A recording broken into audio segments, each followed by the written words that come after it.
La précarité étudiante, ce n'est pas un concept nouveau.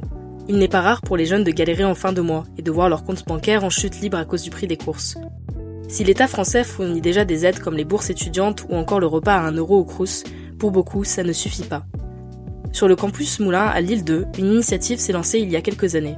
L'épicerie solidaire de la Moulinerie, située au fond du bâtiment C.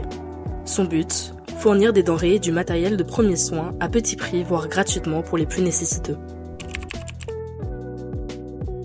On va essayer de faire en sorte que ce soit plus accessible à tout le monde. Il n'y aura pas que les personnes qui sont boursières parce que certains étudiants n'ont pas la possibilité d'être boursiers suite à juste au fait que les parents gagnent trop ou quoi. En fait, même si ils sont en situation de précarité, ils peuvent pas bénéficier d'aide plus que ça. Donc nous, on est là pour permettre aux étudiants, que ce soit des boursiers ou pas, de pouvoir faire leurs courses normalement et à des prix vraiment moindres, parce que vu qu'il y a une augmentation des prix dans les commerces, au moins ça permet de pouvoir varier l'alimentation au quotidien.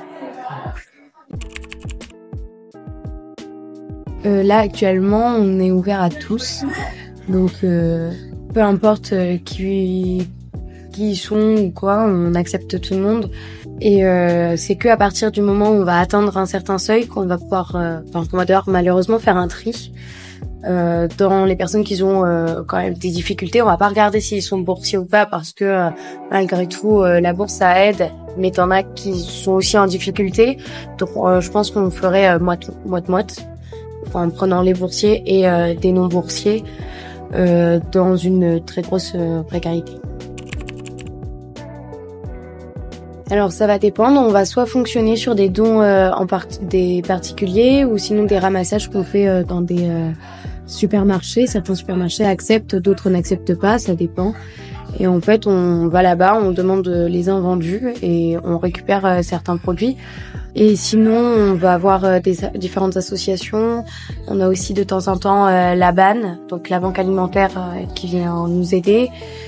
Ou sinon c'est des courses que l'association même fait par elle-même, et en fait on va juste réduire, donc forcément on sera en perte sur ces produits-là, mais l'important c'est pas qu'on soit forcément en perte, c'est aussi de l'accessibilité aux étudiants. Et plus on va avoir d'étudiants qui vont être dans l'épicerie, plus on va en quelque sorte gagner de l'argent qui va permettre de pouvoir financer les produits qui sont à l'intérieur. À part ici, on a aussi parfois des missions extérieures, comme des distributions alimentaires pour tous. Donc on va à notre local, notre réserve générale, et en fait on va ouvrir ses portes à tout public. Donc souvent c'est à Pont-de-Bois que ça se passe, et du coup les personnes qui vivent à Pont-de-Bois ou même les gens extérieurs de Pont-de-Bois peuvent venir, et puis autres que les étudiants, pour pouvoir faire les courses à des prix réduits également. Donc ça permet d'ouvrir un peu. On avait eu aussi un stand lors du Summer Break. Donc nous on s'occupait des boissons. Et voilà, on a plusieurs petites missions comme ça. Parfois c'est sur les JV, comme ça on présente l'association. Comme ça permet aussi aux étudiants lors de cette journée-là de voir que ils sont pas tout seuls, et que s'ils ont des difficultés à pouvoir se nourrir, nous on est là. Et du coup ça permet à ces personnes-là aussi d'économiser un petit peu. Au lieu de dépenser 50 € dans des courses, à peut-être en dépenser que 10 ici, et puis à garder les 40 € pour leur projet futur.